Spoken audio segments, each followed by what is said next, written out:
Audio Jungle. Audio Jungle.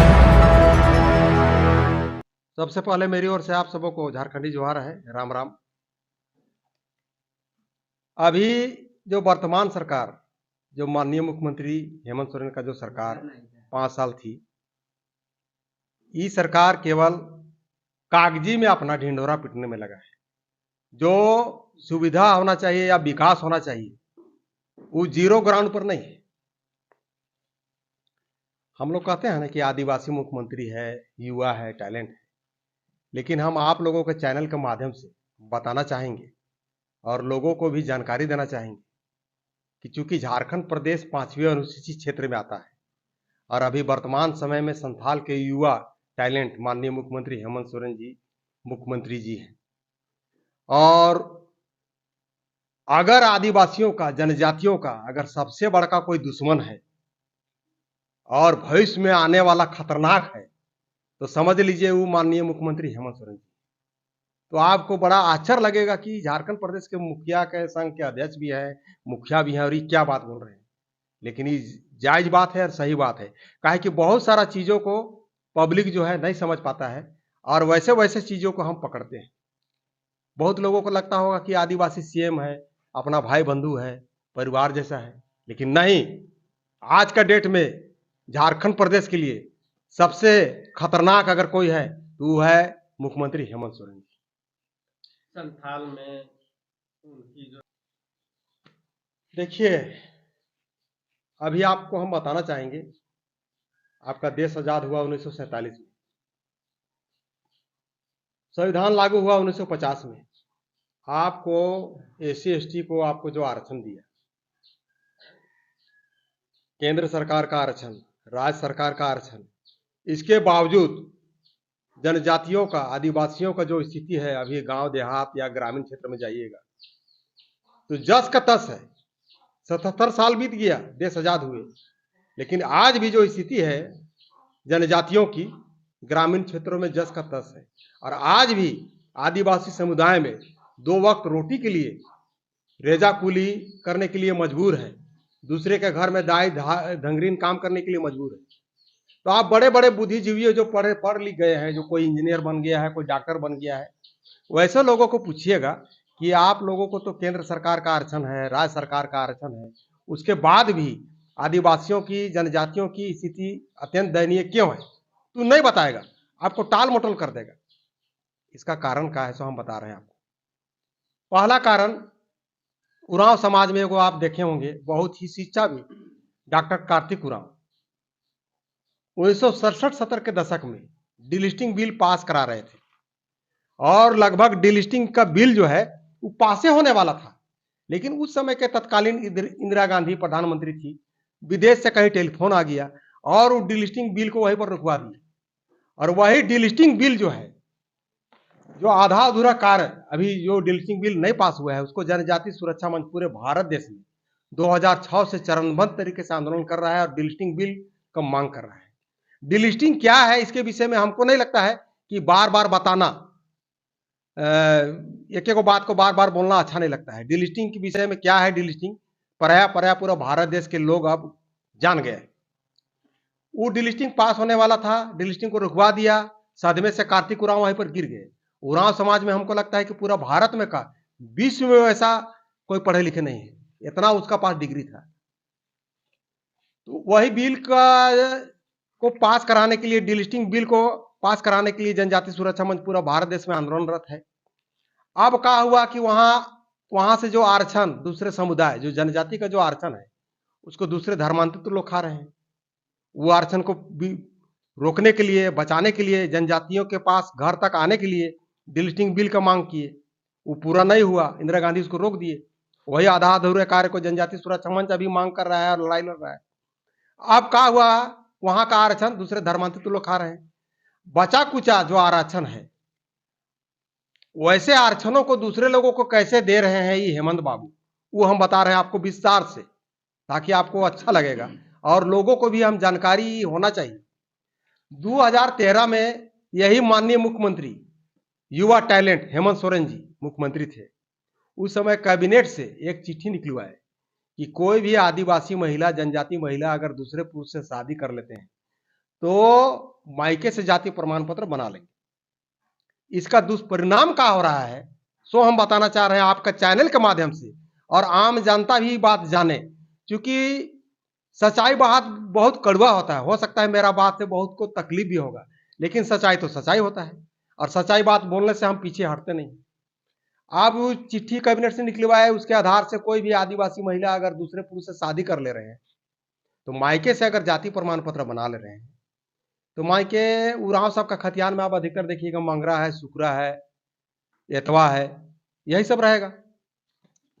तो उस जाति प्रमाण पत्र से जाति प्रमाण पत्र बना ले रहे हैं। अब उस जाति प्रमाण के आधार पे नौकरी ले रहे हैं, वही जाति प्रमाण के आधार पे जमीन ले रहे हैं, फ्लैट ले रहे हैं, और सरकार का बहुत सारा जो भी योजना, बड़ा बड़ा योजना है, वो योजना को भी ले रहे हैं। और ये साजिश के तहत 2013 में ये चिट्ठी निकलवाई है और वो आज तक बरकरार है। आज आपका कितना हो रहा है 2024। अब उस समय से सोच लीजिए, आदिवासी जैसे कोई बहुत भोला भाला होता है, भोला भाला होने के कारण कहीं कहीं पर जबरदस्ती भी देखिए कि दूसरे समुदाय के लोग अगवा करके या किसी प्रकार से जबरदस्ती करके उसके साथ गलत करेगा, पहले उसके बाद गलत कर देगा तो आदिवासी गरीब परिवार है, कहाँ जाएगा। वो थोड़ा सा उसके ऊपर कार्रवाई करने भी खोज रहा है तो भी उसके जो गलत किए हुए समुदाय के लोग उसको हावी होगा, मारने का डर, धमकाने का डर, जान का डर, इस कारण से वो वहीं पर दब जाता है। अब उस महिला को वही पुरुष उसको रख लेगा, रखने से पहले वो धर्मांतरण कराएगा, जाति प्रमाण पत्र बनवाएगा, उसके बाद उसका नौकरी, जमीन जगह सब ले रहा है। ये लगातार चालू है आपका। अब इतना ही नहीं, जो भारत का संविधान 5वीं अनुसूची क्षेत्र में 244 में संशोधन करके एकल पद जैसे मुखिया का हो गया, प्रधान का हो गया, प्रमुख का हो गया, जिला परिषद का हो गया, ऐसे पदों में भी वो जाति प्रमाण के पत्र के आधार पे दूसरे लोग काबिज हो रहे हैं। तो जनजाति समाज जाए तो कहाँ जाए। तो सोमा जी लगातार कैसे खतरा है, वो तो आप आदिवासियों को संवारने का काम कर रहा है। संवारेगा का, पूरा आदिवासी को खत्म करने में लगा हुआ है। हम बता रहे हैं ना, आपके कहने से 5 साल, देखिए हम आपको बता रहे हैं, 5 साल उसका कार्यकाल समाप्त होने जा रहा है। 5 साल तक कोई एक भी मैया योजना या कल्याणकारी योजना नहीं चालू किए। क्यों नहीं किए? अगर वो हितैषी रहता, मैया का सामान देने का बात रहता तो 5 साल चालू करते। बहुत होगा तो आपको कहेगा कि कोरोना आ गया तो कोरोना के बाद चालू करते। अभी अब इलेक्शन आ गया है, अब देख रहा है कि 5 साल तक हम ना आदिवासी का, ना हरिजन का, ना लोहरा समाज का कुछ नहीं किए हैं, तो हमको वोट के देगा। जान रहा है, ये क्वेश्चन करेगा। बल्कि हम तो कहेंगे आपके चैनल के माध्यम से, आप लोग चौथा स्तंभ है, उसको पूछिएगा कि 5 साल खत्म हो गया दादा, माननीय मुख्यमंत्री, आप आदिवासी समाज के लिए, हरिजन समाज के लिए, लोहरा समाज के लिए, दिव्यांग सबके लिए आप क्या किए। तो केवल इसका झूठा आश्वासन है और धोखा देना है, और किस प्रकार से जनजातियों का आरक्षण को दूसरे धर्मांतरित लोगों को देना है, इसका नियत में लगा हुआ है। और हम इसी प्रकार बैठे रहे और शासन करते रहे। मुख्यमंत्री 2020 में, इससे पहले भी जो सरकार थी, उस समय भी आपका पशुधन मिलता था, उस समय भी पेंशन मिलता था। अगर इसको 1000 देना था तो पहले से देता। और अभी दिसंबर में जो घोषणा किए हैं कि हम दिसंबर में देंगे 2500 रुपया, अगर उसका सही में दिल में साफ रहता और मैया का सम्मान करना रहता तो कैबिनेट, लास्ट कैबिनेट आपको 14 तारीख को हुआ था, उसी समय पारित कर देता तो 1 महीना जो अभी आपका नवंबर में ही उस सबका पैसा 2500 घुस जाता। नहीं तो आपको क्या लगता है कि महिलाओं का यह सम्मान नहीं है, महिलाओं का अपमान है। कोई काम तो किया नहीं, विकास का काम, न समाज का काम, न राज्य का काम। अभी किस प्रकार वोट को हम उपलाइज करें और अपने ओर टाने, इसका दिमाग में ही घुसाने। ये आप देखिए, काम तो कुछ जाइएगा फील्ड में, कुछ नहीं बता पाइएगा। आप बिजली बिल का माफ कर रहे हैं ना, 200 यूनिट का बिजली बिल माफ किए हैं, 1 महीना पहले किए हैं।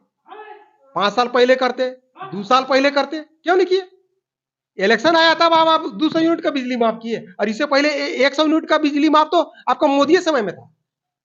जिस समय जो चीज का जरूरत होती है, इसीलिए 1000 दिए, और दिए भी तो कितना बेवकूफ बना रहे हैं। जो 2500 का आप कैबिनेट से पास किए उसको पूरा कर देते ना, तो नवंबर में 2500 दीदी सबको मिल तो जाता।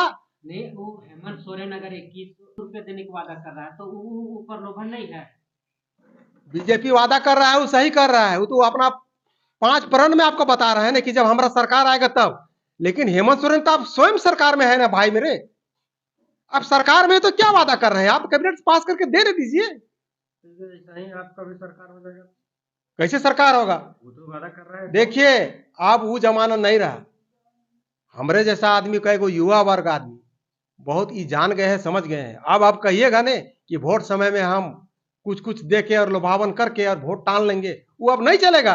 आपको सरकार में रहना है तो आपको जनता के हित में काम करना ही होगा, चाहे आपके इंडिया गठबंधन का सरकार रहे या एनडीए गठबंधन का सरकार रहे। और दूसरी बात, इस सरकार में कहा है, देखिए बता रहे हैं आपको,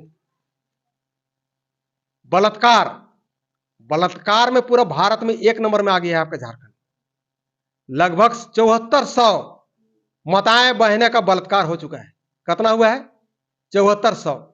भारत में अभी 1 नंबर में जा रहा है झारखंड, बलात्कार में 1 नंबर में जा रहा है। और सबका सरकार भी था, भाजपा वाला के भी सरकार में पहले था, लेकिन इतना बलात्कार नहीं था।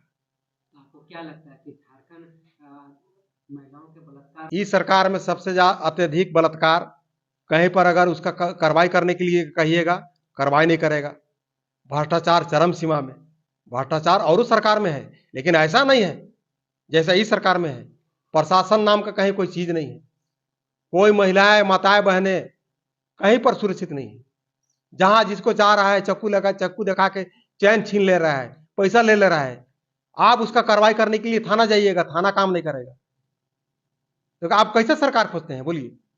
आप मुखिया हैं, अंतिम व्यक्ति तक आप जाते हैं असल पे। ई सरकार, देखिए हम लोग बोलते हैं ना कि गांव का सरकार से ही राज का सरकार चलता है, लेकिन ई सरकार तो मुखिया सबको पंगु बना कर रख दिया है।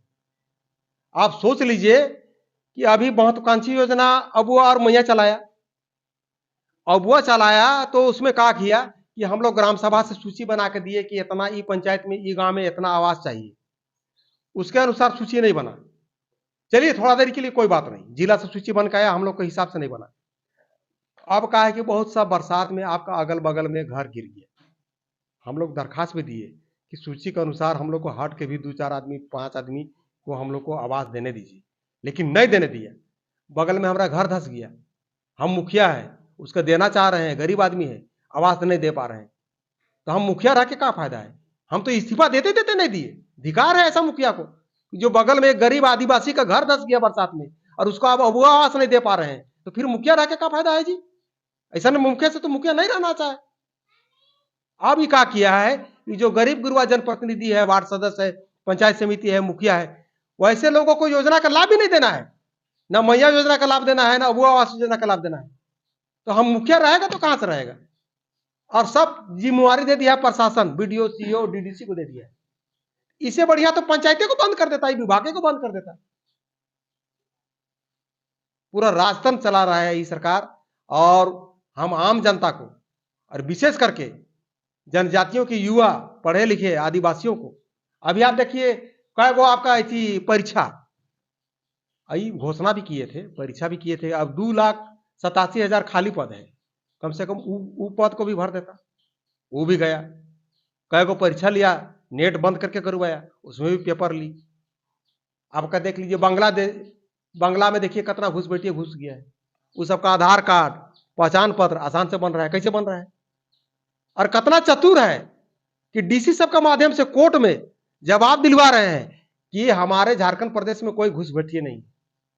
और जब कोर्टे फटकार लगा दिया उसको और 5-6 गो एफआईआर का उसको प्रूव करा दिया, तब लाचारी बस फिर कह रहा है कि नहीं हुजूर, हुआ है कुछ कुछ घुसपैठिए, इसका हम लोग जांच करेंगे।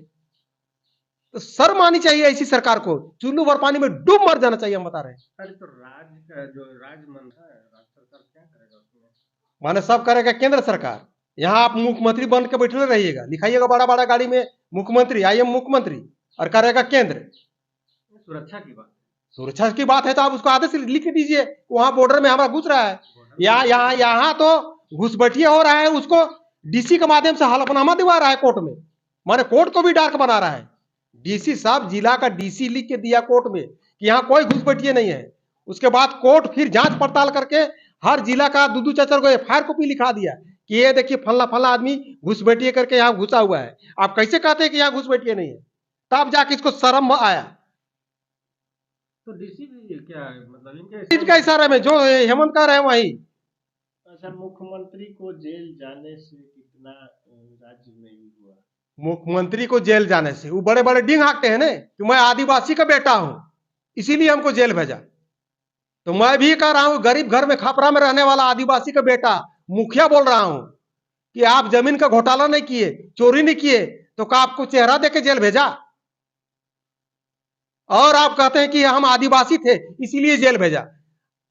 अरे तो कोर्ट और न्यायालय किसी को जाति और पाति थोड़ी देखता है। अब अपराध कीजिएगा तो आदिवासी, और नहीं भेले आप बढ़िया, ऐसे पहले कहिएगा कि हम आदिवासी का बेटा थे इसलिए हमको जेल भेज दिए। गलत बार्गेनिंग करके पब्लिक को गुमराह करना बंद करे। सब जनता आदिवासी अब समझ रहा है, हम बता रहे हैं नहीं बात को। अगर आप अपराध नहीं किए हैं तो आपको जेल भेज दिए, ठीक है। आपको अगर आदिवासी का बेटा कह के जेल भेज दिया तो आप कोर्ट करके कोर्ट ऑफ कंटेम्प्ट कीजिए, इसको दंडित करवाइए ना, तब ना मारेंगे मर्द का बेटा। ऐसे कैसे मानेंगे? खाली पब्लिक को कहना कि हम आदिवासी का बेटा थे, गुरुजी का बेटा थे इसलिए हमको जेल भेज दिए, माने आपका चेहरा बढ़ रहा है इसलिए जेल भेजेगा नहीं। खाली सरकार करप्शन है, और विशेष करके जनजातियों के लिए ये सरकार सबसे बड़ा दुश्मन है। और दुश्मन क्या है? माननीय मुख्यमंत्री है। आपके चैनल के माध्यम से डंका की चोट पे मैं बात कर रहा हूं। अगर वो हितैषी रहते, हम लोग बार बार धरना आंदोलन प्रदर्शन किए हैं कि जो वर्तमान समय में जाति प्रमाण पत्र हम लोग बना रहे हैं, उस जाति प्रमाण पत्र में पिता के नाम के साथ पति खाली आप नाम जुड़वा दीजिए। अगर वो आदिवासी के हितैषी रहते तो एक वो कैबिनेट से नहीं जुड़वा सकते थे? नहीं, आदिवासी को शोषण करना है ना। और जानबूझ के 1998 में केंद्र सरकार पेशा कानून लागू करने के लिए बोला, और जानते हैं जानबूझ के पेशा कानून ही सरकार लागू नहीं कर रहा है। और जब तक हेमंत सोरेन रहा है इस राज्य में, हम आप लोग को चैनल के माध्यम से बता रहे हैं, हम लिखित देंगे आप लोग को, किसी कीमत में पेशा कानून लागू करने नहीं देगा। वो जानता है कि जिस दिन हम पेशा कानून लागू कर देंगे सब हमारा आदिवासी जनजाति समुदाय का सर्वांगीण विकास होगा। उसका पूजा स्थल, सरना स्थल, मसना, हड़बड़ी सबका सर्जन होगा, अच्छा से पढ़ेगा लिखेगा। तो अगर इतना ज्ञानवान और इतना उन्नति कर जाएगा तो फिर हमको शासन करने का मौका नहीं मिलेगा। इसीलिए कभी वो पेशा कानून लागू नहीं करेगा। क्या सोमावराव जनजाति कि हम लोग जनजाति सुरक्षा मंच के तत्वाधान में हम लोग पूरे झारखंड प्रदेश के अलावे अन्य राज्यों में भी हम लोग भ्रमण करते हैं। लेकिन चूंकि अभी 2024 आपका विधानसभा एकदम मुंह में आवल है, सब जगह घूमना अभी मुश्किल है, ऊपर से मौसम खराब है, पर्व त्योहार है। हम चाहेंगे कि आपके चैनल के माध्यम से जितना दिन आप लोग कांग्रेस और जेएमएम को वोट दिए सो दिए, आप देना बंद कर दीजिए। इसलिए कि उसी में हित है। आप लोग मेरा बात से थोड़ा सा लगेगा खराब, थोड़ा सा लगेगा खराब आप लोग को मेरा बात से कि सोमा जी क्या बोल रहे हैं, तो पार्टी विशेष का बात कर रहे हैं। लेकिन हम आप लोग का चैनल के माध्यम से बताना चाहेंगे कि जिस समय इंदिरा गांधी का जब मृत्यु हुआ था ना, तो मेरा घर में 7 दिन भोजन नहीं बना था। 7 दिन तक हम लोग उपास थे, और मैं स्वयं 3 दिन तक रोते रहा था। इतना बड़ा मैं कांग्रेसी था। लेकिन जैसे जैसे हम जान रहे हैं इसका षड्यंत्र, वही पोल को खोलने का प्रयास कर रहे हैं। उसी प्रकार जेएमएम को भी मैं बहुत जबरदस्त मानता था। जहां पर गुरुजी का आवास है, पूरा बागान को, बारी को हम संभालते थे। लेकिन उसके अंदर भी छल कपट है, और छल कपट नहीं है तो एक कैबिनेट से चिट्ठिया तो निकाल देता ना जाति प्रमाण पत्र में। वही तो आधार बांध के पूरा बांग्लादेशी घुस रहा है। और आने वाला जो भी सरकार आएगा, अभी आप बता रहे हैं, और गुड़ बात, इस सरकार क्या कर रहा है? जो ट्राइबल सब प्लान का पैसा केंद्र से आता है, ट्राइबल सब प्लान का पैसा केंद्र से आता है, वो पैसा को खर्चा भी नहीं कर पाता है। क्यों? कहीं दोषी सरकार नहीं है? अरे आपको तो बिहार बृहद रूप से आदिवासी एरिया में काम कराना था, रोड का काम कराना था, नाला का काम कराना था, सरना मसना हड़गड़ी, पढ़ाई लिखाई, स्कूल कॉलेज लंदर फंदर करके उसको पैसा को खत्म करना। वो पैसा को क्या कर रहा है ये सरकार? हेमंत बाबू कतना षड्यंत्र है, सो हम बता रहे हैं आपने। इसका षड्यंत्र क्या है? वो पैसा को चर्च में लगा रहा है, वो पैसा को मुसलमान समुदाय में उसका कब्रस्तान का घेराबंदी वगैरह में खर्चा कर रहा है, उस सबका डेवलपमेंट खर्चा कर रहा है। इस सब बात को क्या बोलेगा? अगर सोमा आज जान रहा है और ये बात को अगर बोल रहा है तो सोमा को प्रयास करेगा कि उसको फंसाओ। हो सकता है कोई डीसी फीसी को लगाएगा, अरे सोमा वो मुखिया कांके प्रखंड के बोड़िया पंचायत के बहुत बोल रहे हैं, वो बहुत उजागर के उसका मुंह को दबाइए, किसी तरह फंसाइए। ये भी चाल चरित्र है सबका। मनगढ़ंत तो नहीं है। मनगढ़ंत जो डंके की बात में सच्चाई बात है वो बात बोल रहे हैं आज हम। आप लोग आज हेडिंग यही बनाइए कि झारखंड प्रदेश 5वीं अनुसूचित क्षेत्र है और इस राज्य के मुख्यमंत्री संथाली हेमंत, युवा टैलेंट माननीय मुख्यमंत्री हेमंत सोरेन जी हैं और जनजातियों के लिए सबसे बड़ा दुश्मन है और आने वाला भविष्य के लिए झारखंड प्रदेश के लिए खतरा है। हेडिंग सोमा उरांव यही चलाइएगा आप लोग चैनल। और आम कम से कम आदिवासी समुदाय से, जनजाति से अगर आप अपना बेटा बेटी का भविष्य नौकरी चाहते हैं तो जितना दिन दिए जेएमएम से प्यार हुआ, कांग्रेस से प्यार हुआ। कहा कि जिस प्रकार से प्यार हमको कांग्रेस और जेएमएम से था, हमको नहीं लगता है आप लोग को उतना प्यार था। लेकिन जैसे जैसे इस सबका षड्यंत्र हम जान रहे हैं, इसीलिए बात बोल रहे हैं। और आने वाला एनडीए सरकार भी बनेगा ने तो सबसे पहले हम कैबिनेट से यही आपका जाति प्रमाण पत्र वाला काम करवाएंगे, दूसरा काम करवाएंगे पैसा वाला, तीसरा काम करवाएंगे डिलिस्टिंग बिल पास वाला, चौथा काम कराएंगे कि जो भी आपका ट्राइबल सब प्लान का पैसा आता है वो एसटी में केवल खर्चा हो ना, अदर में नहीं। और पांचवा हम कराएंगे का कि जितना हमारा धार्मिक पहचान है, भुहेरी जमीन है, पहनई जमीन है, डाली कतारी जमीन है, ये सब जमीन को भी इस सरकार में, हेमंत बाबू की सरकार में खुलेआम बिक्री हो रहा है। तू कहते हैं हम आदिवासी के बेटा हूं, आदिवासी का सर नहीं नीचे आने दूंगा। यहाँ कतना महिला आदिवासी का बलात्कार हो रहा है, केस करने पर उसको सुनवाई नहीं हो रहा है। क्या बोलेगा ये बात को? सोमा बोल रहा है तो सोमा को कहेगा कि बहुत बोल रहा है, तो नहीं बोलेगा तो क्या बोलेगा? ये कैसे मान लेगा? आपका बात मान लेगा केंद्र से और यहाँ का राज्य सरकार? मानना ही पड़ेगा, उसको मानना ही पड़ेगा। पैसा एक्ट आपको लागू करना ही पड़ेगा, डिलिस्टिंग बिल यहाँ विधानसभा से करके आपको भेजना ही पड़ेगा। ट्राइबल सब प्लान का पैसा और नन प्लान का पैसा है उसको आदिवासी में खर्चा करना ही पड़ेगा, नहीं तो हम फिर आप ही लोग के चैनल के माध्यम से फिर गर्जना शुरू करेंगे। एनडीए का भी सरकार आता है और ये सब काम अगर नहीं करेगा तो हम गरजेंगे। लेकिन एक टाइम खाना कम खाइए, 2 टाइम खाना कम खाइए, लेकिन गलती से भी हेमंत सोरेन सरकार को दोबारा नहीं बैठाइए और बैठा दीजिएगा खुदा न खास्ते कि बांग्लादेश बनने से कोई नहीं रोकेगा और आदिवासियों का तो नाश होना निश्चित है। मेरा नाम सोमा उरांव है और हम झारखंड प्रदेश मुखिया संघ के अध्यक्ष हैं, साथ ही साथ जनजाति सुरक्षा मंच झारखंड प्रदेश के मीडिया प्रभारी हैं।